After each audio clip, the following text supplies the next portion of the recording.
Star Wars Unlimited enthusiasts, welcome to our first opening of the Ashes of the Empire! And welcome to the official release of Ashes of the Empire. At the time I'm recording this is the 18th of July. Yesterday, Friday the 17th of July, was the official release date of Ashes of the Empire.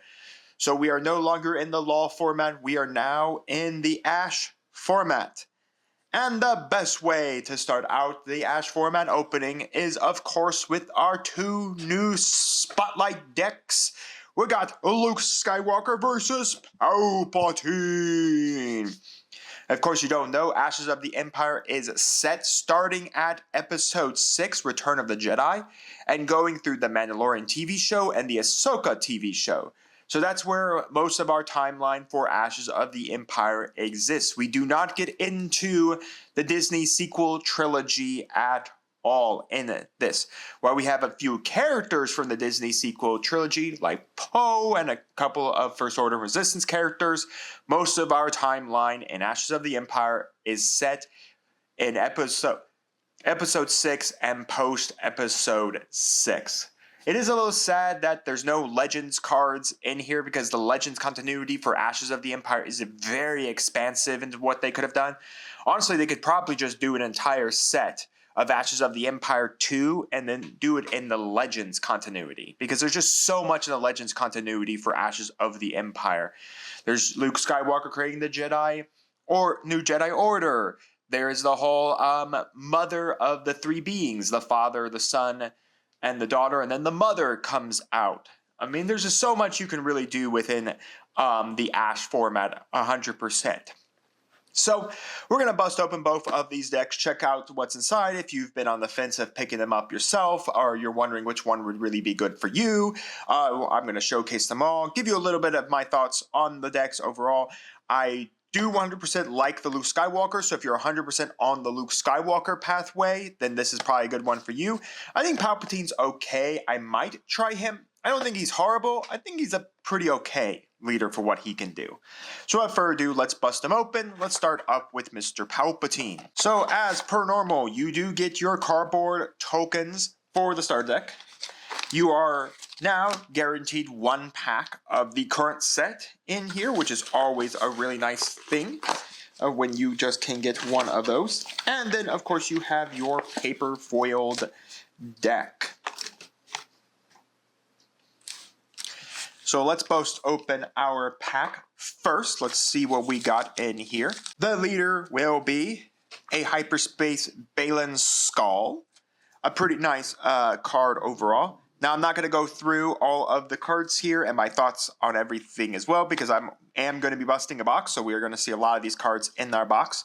A Hyperspace Emperor's Observatory, followed by a Mouse Droid, Cybernetic Enhancements, Almite Hunter, Covert Believers, a Cybernetic Enhancements Hyper. As a reminder, you're guaranteed one Hyper and one Hyper Foil per pack now. Outland Protector, Womp Rat, Fate of the Empire, Force Patroller, Display of Strength, Reckoning, Maz Eisley, Modifier, Yellow Ace Bomber, and then finally Corona 4 as our rare. Now for our good old deck right here. Get this great paper wrapping off of it. And of course, our spotlight leader, of course, for this is the one, the only, our second official copy of Emperor Palpatine. We've only had one other Emperor Palpatine, I believe, in the game, and that was Emperor Palpatine from Spark of Rebellion.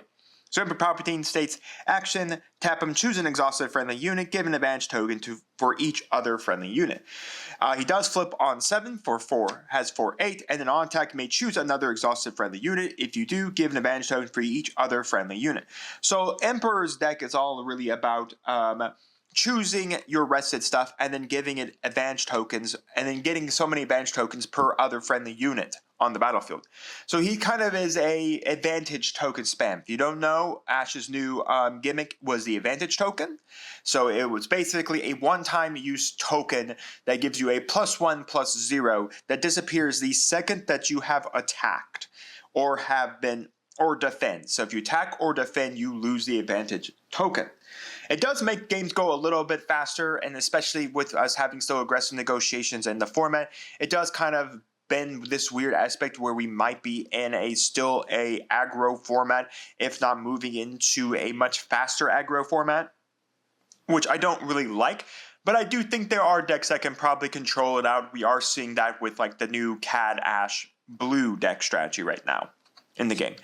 So we then have the Emperor's Throne Room, our new advantage token with the Ewok about to strike that Stormtrooper. And then of course on the back is just some tips and tricks. And then we do have the 2 new shield tokens as well.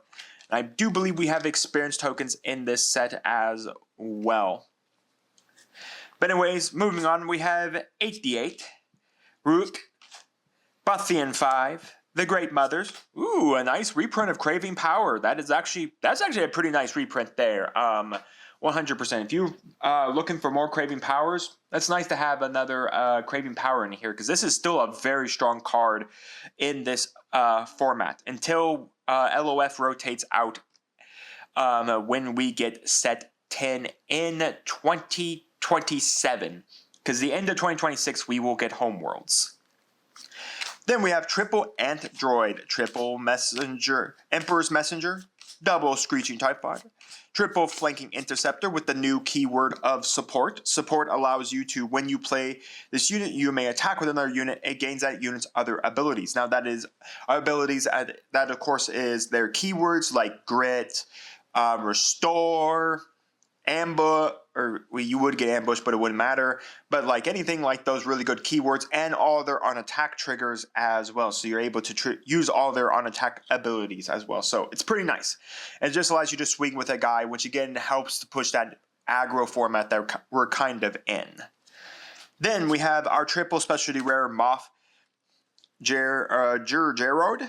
As remember, you get 3 copies of each specialty rare card in the starter deck. So if you don't want to hunt them in the booster boxes for their hyper and hyper foil versions of them, you can just basically buy 1 and you get your triple normal copy.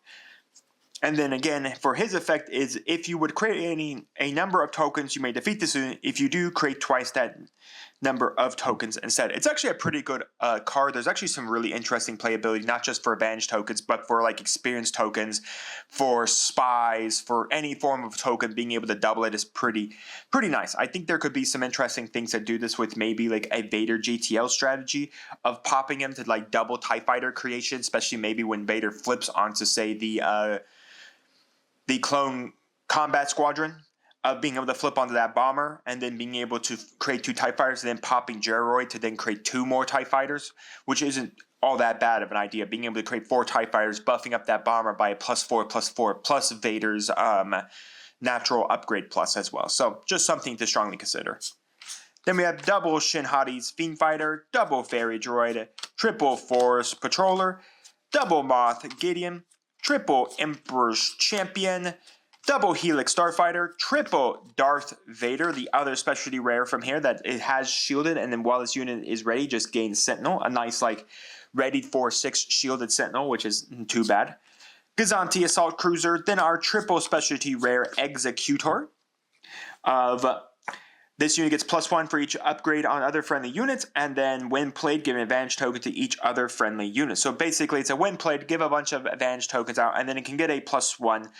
Other than that, I'm not sold on this specialty rare card being really all that good. Coming out as a 5/12 on an 8 cost and having to only get a +1 for each other upgraded thing isn't all that great to me, but there could be playability for certain deck strategies. It does work for the Emperor because the Emperor is giving out advantage tokens to everyone, and it does have the ability to give out advantage tokens everywhere, but again, advantage tokens can be removed by your opponent just punching your guy in the face and then removing them.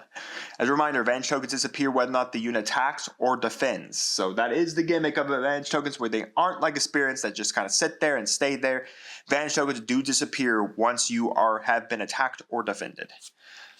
To know where to hide, our last specialty rare for the Emperor side is There Is No Conflict. When played, return any number of other upgrades attached to unit to their owner's hand. So it's kind of a very interesting one where you can return your own, advantage tokens to get +2/+2, or you could put this on one of your opponent's units and then return their tokens. For instance, returning, say, a JTL leader back to your opponent's hand, which technically would go back to their leader zone, removing them from being attached. So it's a very interesting card. I don't like if it gives +2/+2, but I do get where it could have some playability, especially if JTL cards were to become meta relevant, or if upgrades were becoming too prominent. You could basically start removing them altogether, which isn't too bad.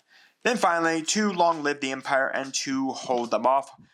And that is it. So overall, the deck is just spamming advantage tokens on rested units.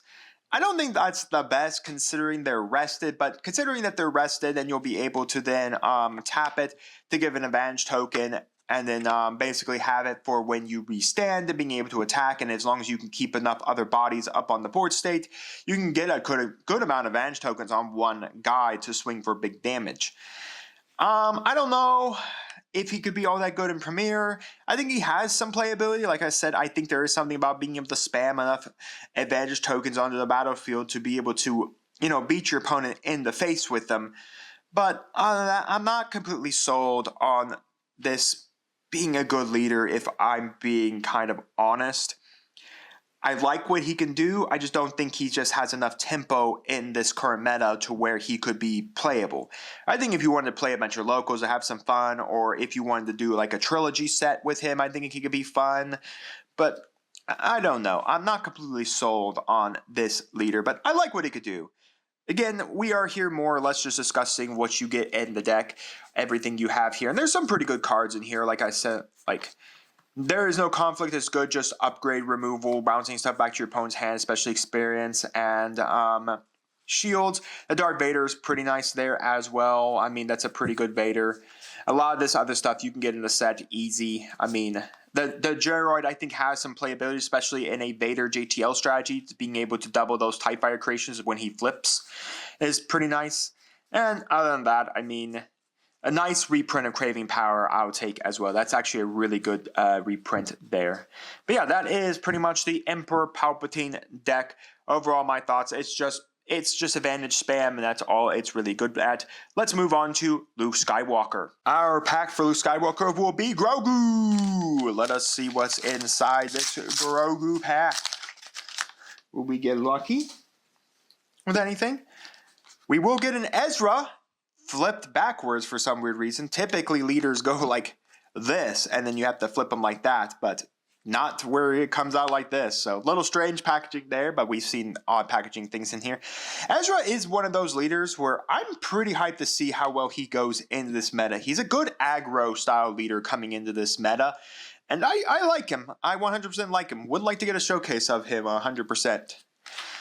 We have Kryze Castle, Imperial Armored Commando, the Pegasus Tri-Wing, Noti Nomad, the Almighty Hunter, a Hyperspace Wars Legacy, Heroic Purgle, Grassroot Resistance, Survivors Lingskib, Open Circle Ace, By Time Hyperfoil,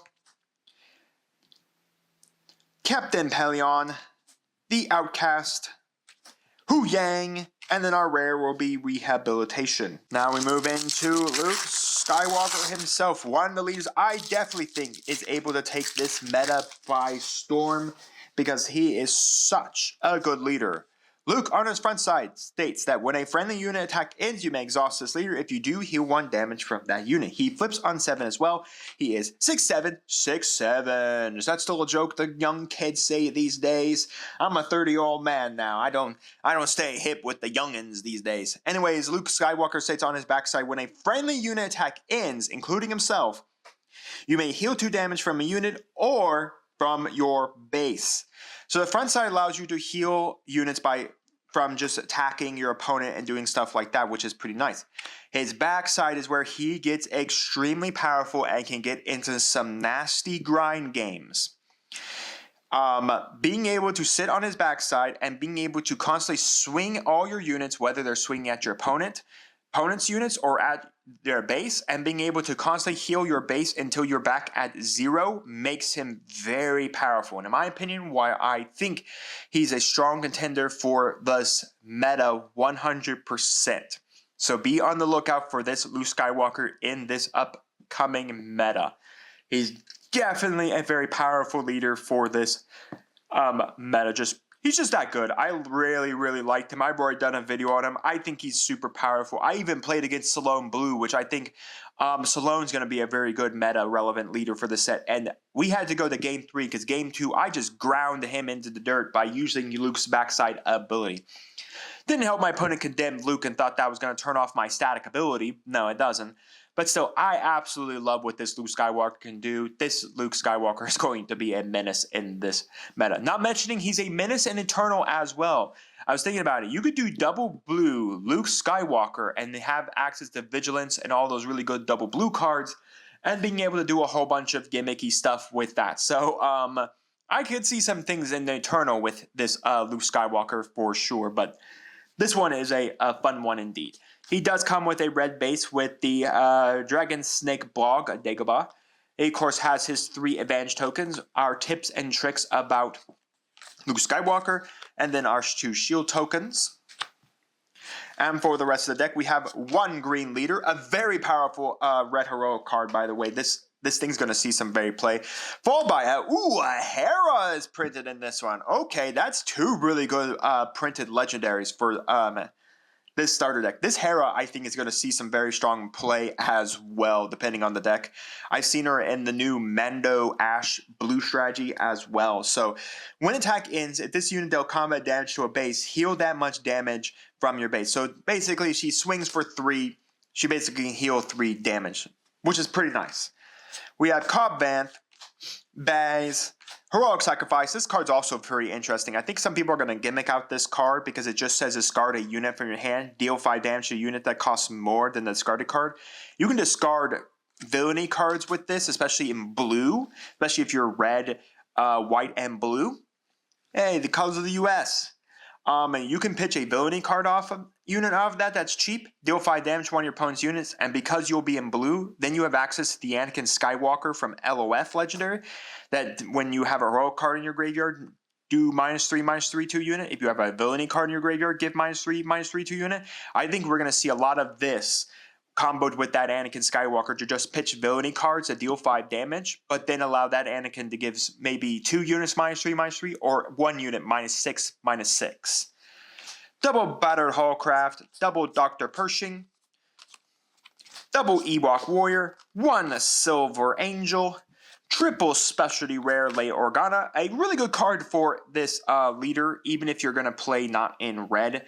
Play in, say, some other coloration, because it does have support, and then on attack you may deal 1 damage to this unit. If you do, heal 2 damage from your base. Just a nice way to get a little extra healing before the Luke Skywalker comes out, not mentioning allowing you to attack with your 2-cost unit for the turn, which then you could actually do it where you could swing this, have support with a guy, then swing with that on attack trigger, give it a damage and heal 2 from your base if you need to, or you could just swing and kill a unit and then just do what I think most people think support's just going to do, allowing you to keep your opponent's board control completely under your control, and then they have to play catch up every single turn.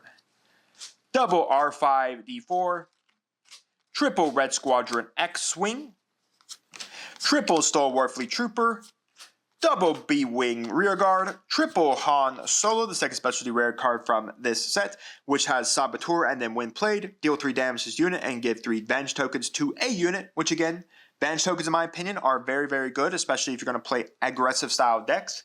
This one is really nice for any aggressive style deck that is in Red Heroic.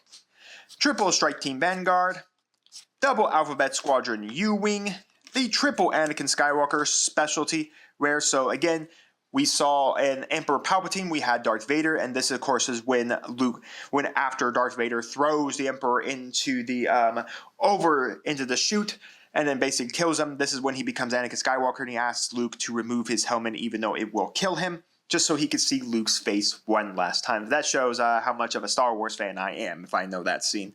But anyways, it has Hidden Saboteur, and then when played, give a shield token to another friendly unit. Again, it's a pretty nice card. It's a 6/4, unlike the Vader that's 4/6, by the way, so it is a flip between it. But still, coming out hidden with Saboteur and has a win play to give a shield token to another friendly unit isn't too bad. Being able to give a shield token to like the Luke Skywalker to protect it isn't all that bad. Double home one, our last specialty rare card in Luke's Jedi lightsaber of attached to a non-vehicle unit, and if attached unit is Luke Skywalker, he just gains Sentinel and gets a +3/+3. Double Conflict Within, which I think is actually a pretty maybe slept-on card for certain deck strategies, especially a slept-on card probably in sealed environments as well. Attached unit gains when the unit readies, it may pay 3. If it doesn't, exhaust this unit. I think this has some really good playability in sealed environments because of how much of a nuisance it is. In Premier, probably not so much, but sealed, keep an eye out for that one. Double Follow Me, and finally double Rash Action. So basically, Luke's whole kind of deck gimmick is that you're going to attack with guys and basically it's a control strategy. It's a red-blue control strategy with healing mechanic. That's kind of what Luke's deck is kind of all about, is that you're just going to have some healing mechanics here of healing units, shield tokens, giving out advantage so you can do extra damage, using some support stuff, protecting your space, and then utilizing Luke's ability to constantly heal your units after their attack for 1, and then flipping and then being able to heal your base for a whole bunch of damage. Nonetheless, in my opinion, I like the Luke Skywalker a little better than the Emperor Palpatine, but that's because I just like the Luke Skywalker leader altogether rather than much as the Emperor Palpatine leader. But that's pretty much the 2 Spotlight deck, guys. I want your opinions down in the comments below on which Spotlight leader you think is better. Is it Emperor Palpatine? Is it Luke Skywalker? And which one do you think is truly the better leader for this upcoming format? My opinion, Luke Skywalker. But I think that tier 2 or even just having some fun with the Emperor is very possible, because if you can get this effect to go off, I think there's some abuse you can do it. I think if you get him into red and do a yellow-red villainy build, I think you can do some stuff here because of aggressive negotiations. So there's just that kind of stuff you can do there. But nonetheless, guys, you can let me know all your thoughts down in the comments and tell me everything you're excited about for Ashes, what you're going to build first, what are you hoping to see win the Galactic Championship out of Ashes and all of that. And while you guys are commenting, do make sure to like the video, subscribe to the channel, and ring the bell so you know when my videos go live for you. And we'll see you here next time on Mom Dragons TCG.